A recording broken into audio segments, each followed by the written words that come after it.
我们各地的莲友们，大家早上好，阿弥陀佛。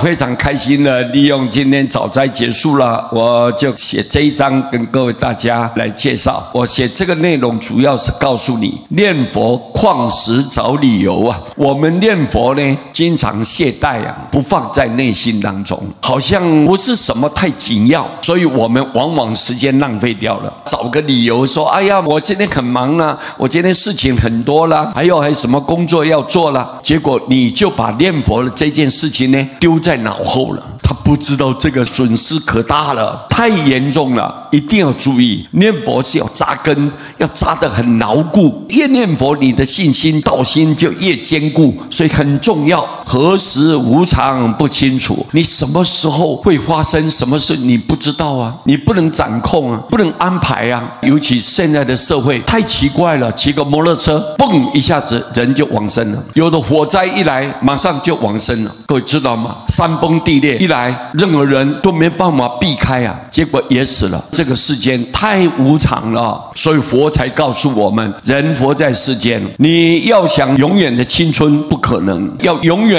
拥有财富不可能，你要永远不生病不可能，你要永远不死是不可能的。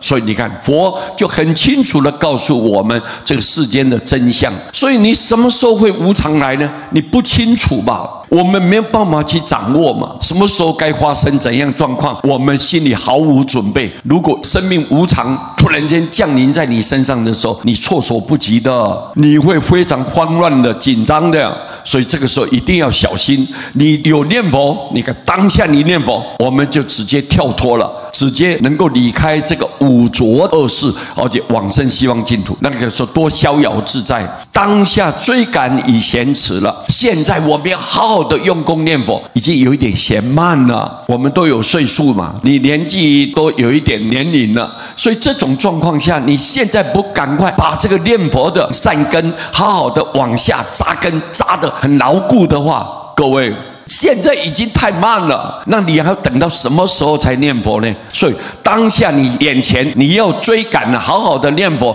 人家别人都念了一辈子了，我们现在才听到佛法，我们才知道说念佛的重要性，知道要解脱生死，唯独只有靠念佛。我们现在才知道，已经落后别人很远很远了。岂能将命交阴府？死了以后，这个肉体会离开，但是你的灵魂要去报道啊。岂能将你自己本身神识交给阴间地府，给阎罗王来掌控呢？你的行为、你的言谈之间，你观念偏差，你就直接到阴间地府报道。那时候你该受业报的流转、因果的控制。你如果在世做好，阎罗王一定给你很公平的判定，给你审判。你好就去好的地方，你不好怎么办？你就堕落，一点办法都没有。如果你不念佛，你到那边就任其摆布了，他就是掌控你的了，严格的按照你自己的因果，他随时给你判定的，你一点办法都没有。你想要跳脱吗？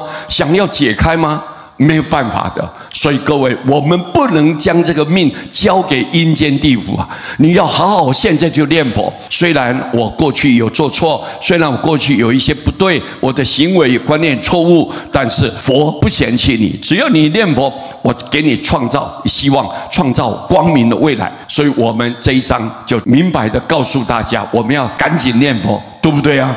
我们赶紧的念佛，这样子的话，以后对我们整个人生的道路充满无限的光明，我们未来的归宿是充满的美好的，是幸福的。这一点大家都要明白哈。阿弥陀佛。